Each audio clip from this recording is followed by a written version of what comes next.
What would you do if the only place you ran to for safety was a stranger's cabin high in the mountains, and that stranger looked like he could break a man in half with his bare hands? The wind didn't just howl across the high country that night. It screamed. It ripped through the frozen pines and tore across the valley like something angry and alive. Snow came in sheets, turning the world white and empty. In the middle of that storm rode Rosalie Thorne, half frozen, bleeding, and running for her life. Her horse collapsed before dawn. She hit the snow hard, the cold swallowing her whole. She tried to crawl, but her hands barely worked. Her breath came out in small, broken gasps. She told herself she wasn't dying. She told herself she was escaping. But the truth was simple. She was losing. Her eyes closed. The storm swallowed her. Then came footsteps. Seth McCrae didn't expect to find anything alive out there. He barely saw the shape under the pine tree. A small bundle of rags, frozen stiff. He almost walked away, almost left her to the mountain, the way the mountain had left him so many times before. But something in him stopped. Something old and buried. He lifted her into his arms. She weighed nothing. His cabin was tucked into a rocky cleft, hidden from the valley. One room, thick log walls, pine smoke in the air, a small fire glowing. He laid her on his cot, her skin ice cold, her lips blue. He worked fast, cutting away the frozen clothes, covering her with heavy buffalo robes. He melted snow, mixed in wild herbs, and forced the warmth between her lips. He didn't speak. He didn't touch her more than needed. He just worked. Hours passed. Then days. Sometimes she moaned softly. Sometimes she didn't move at all. He didn't know her name. He didn't want to. A name meant trouble. A name meant caring. So he kept his silence. On the third morning, she woke. Light cut through the small window, landing across the room. Seth sat at the table, his back to her, sharpening a knife. The slow scrape of metal filled the cabin. Rosalie blinked, confused, afraid, her throat tight. She tried to sit up, but weakness dragged her back down. He didn't move. Only when she let out a small, pained sound did he stop sharpening. He stood and turned, and she saw him. He was tall, broad-shouldered, with a face carved by weather and hardship. His hair was long and black, tied back with a thin leather tie. A white scar cut from his brow to his jaw. His eyes were dark, unreadable, neither kind nor cruel, just guarded. Fear crawled through her. She pressed herself deeper into the furs. He walked to the hearth, filled a bowl with stew and brought it to her. He set it on a crate beside the cot. "Eat," he said, his voice rough and low. She didn't reach for it. She stared at him, wide-eyed. He exhaled, annoyed but not cruel. "Eat," he repeated. "Or I wasted my time dragging you in." Then he returned to the table, mending a canvas pack, his hands steady as stone. Her stomach growled painfully. She grabbed the bowl with trembling hands and drank every warm drop. Strength seeped back into her bones. She looked up at him again. She tried to speak. Her voice cracked. "Where am I?" Quote, "My cabin." She swallowed. Who are you?" "Seth." He didn't ask her name. He didn't ask why she had been half frozen in a storm. He didn't ask about the bruises on her face or the marks on her arms. And she was grateful. She wasn't ready to speak about any of it. The days passed slow and heavy. When Seth was inside, the cabin felt smaller, his presence filling every corner. He said little. He moved quietly. He worked constantly, chopping wood, cleaning pelts, repairing gear. The wind outside never stopped, howling against the logs. It felt like the whole world was trapped with them. Rosalie tried to stand one morning, but her legs gave out before she made it 2 steps. Seth didn't scold her. He didn't comfort her. He simply placed a heavy hand on her shoulder and pushed her gently back onto the cot. "You get strong first," he said. "Work later." There was no softness in his voice, but there was something else. Something solid, something safe. At night, she dreamed. Dreams of the saloon back in Redemption Gap. Of Malin's heavy hands. Of the ring that had cut her lip. Of the town elders calling her Payment. Of running through the storm with nothing but fear holding her upright. One night her dream became a nightmare. She screamed, sitting straight up, her hands clawing at the air. Seth crossed the cabin in 2 steps. He didn't touch her right away. He spoke first, his voice sharp and firm. "You're safe," he said. "Look at me." Her eyes opened. She saw him, a shadow in front of the fire, steady and unmoving. She collapsed forward, sobbing into her hands.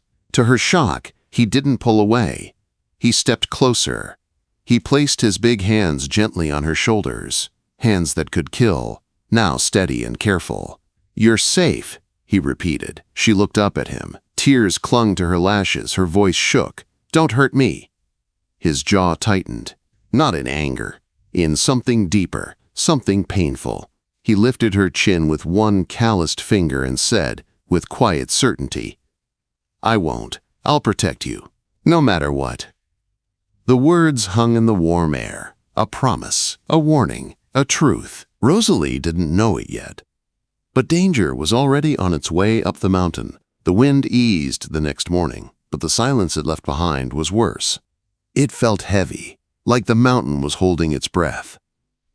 Rosalie sat close to the fire, wrapped in Seth's old flannel shirt. It hung on her like a blanket. Her hands were still trembling from the night before, but she felt warmer, safer than she had in months. Seth stepped inside carrying an armful of wood. Snow clung to his hair and shoulders. He shut the door with a dull thud, stamped his boots, and set the wood down. He didn't look at her right away, but she watched him. She couldn't help it. He moved like the world was always trying to break him. Slow, controlled, wary. Like a man expecting danger behind every tree. "Still cold?" he asked without turning. "A little," she whispered. He nodded once. That was how he was. No wasted words. No soft ones either. But somehow, his short replies felt safer than all the honeyed lies she had heard back in town. Her eyes drifted to her hands. The purple marks on her wrists were fading, but the memories weren't. Lynn's voice still echoed in her head. His threats, his grip, his words about ownership. She shivered. Seth's head snapped toward her. "You're shaking." "It's nothing," she lied. His eyes narrowed, not in anger, in understanding. He set a tin cup on the table and poured hot tea into it. "Drink." She obeyed. The heat seeped into her palms, easing the tightness in her chest. "You said you'd protect me," she murmured, "even if you don't know who I am." Seth didn't look at her. He tightened the straps on his snowshoes. "Don't need your story to know you're in trouble," he said. "Storm didn't put those bruises on you." She swallowed hard. "Are you asking?" "No." He slung his coat over his shoulder. "You'll tell me when you want, or not at all." It was strange. Most men demanded answers. Seth asked for none. "Seth," she whispered. He paused at the door. "Thank you." He gave a small nod, opened the door, and disappeared into the white. Hours passed. Rosalie fed the fire, straightened the blankets, and tried to calm her thoughts.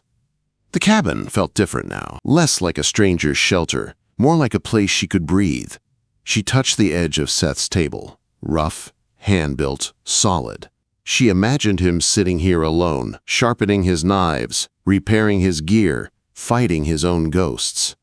She wondered how long ago he had carved out a life in these mountains, how long he had survived on silence, how long it had been since someone had spoken to him at all. The door slammed open. Rosalie gasped, almost dropping the cup. Seth stumbled in, snow pouring off his coat. His eyes were sharp, alert.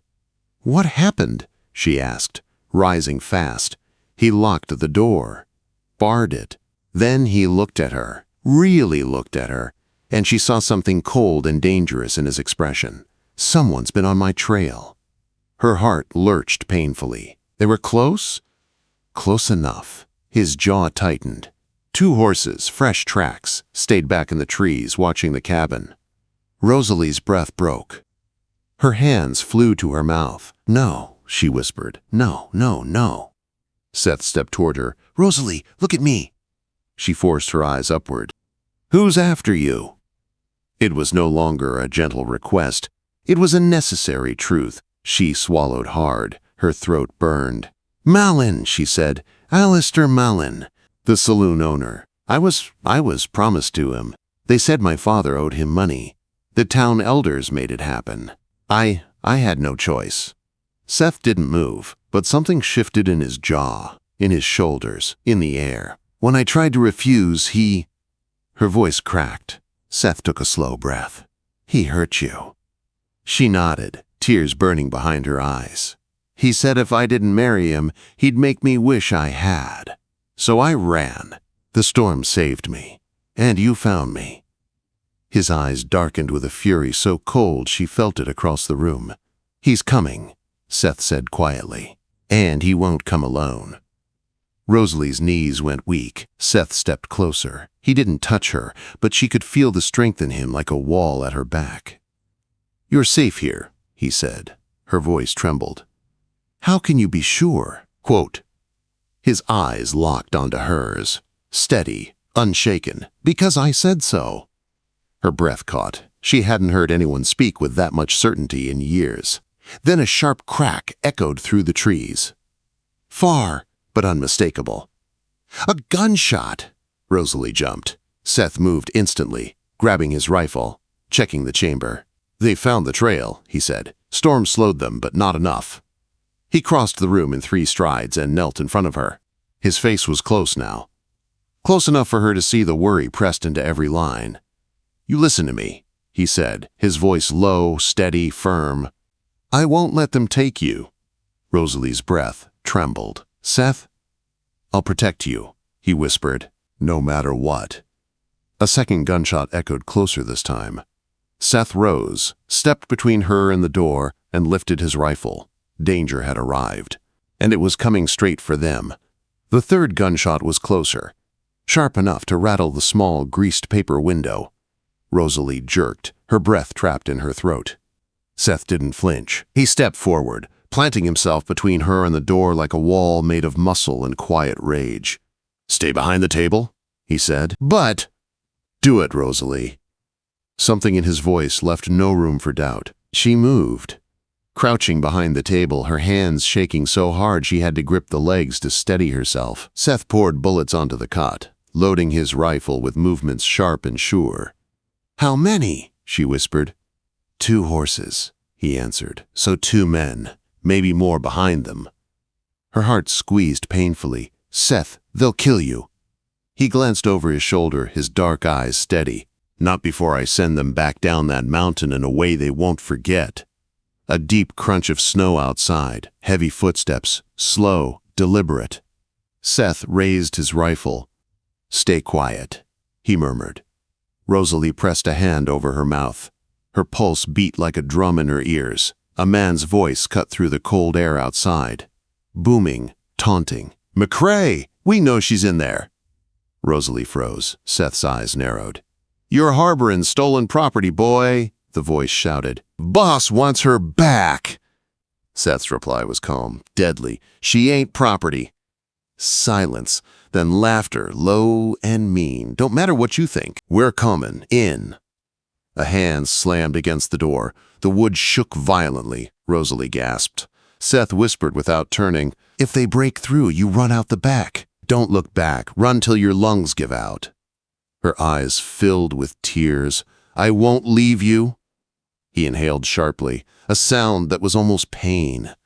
Rosalie, he said quietly, you survived a storm that kills grown men.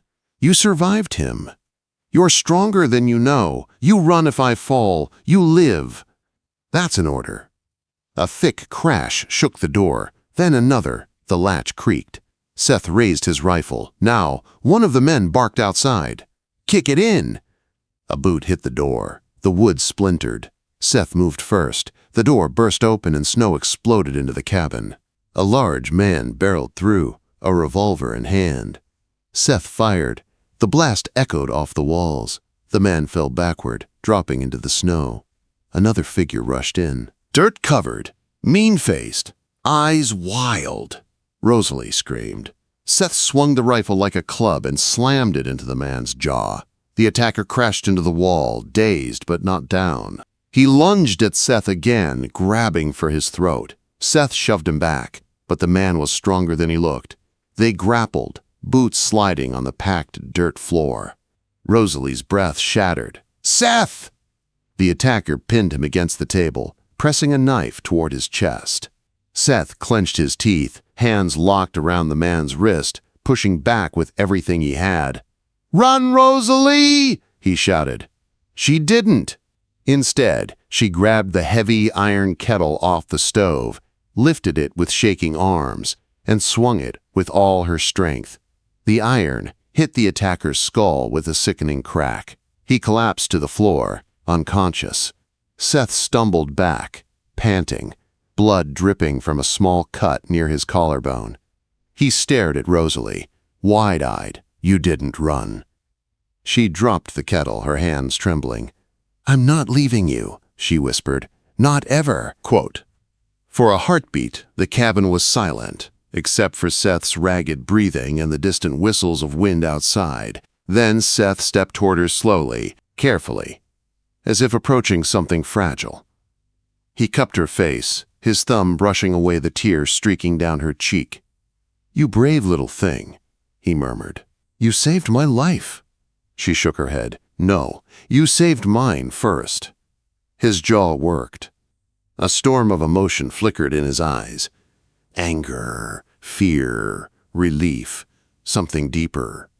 Then he pulled her into his arms. She melted into him, burying her face against his chest. His hand slid up her back, steady and warm. "You're safe," he whispered into her hair. "You hear me? You're safe now."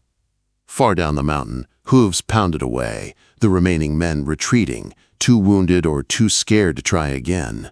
But they'd be back. Seth knew it. Rosalie knew it. Except now, she wasn't the girl who ran into the storm. She was the woman who stood her ground.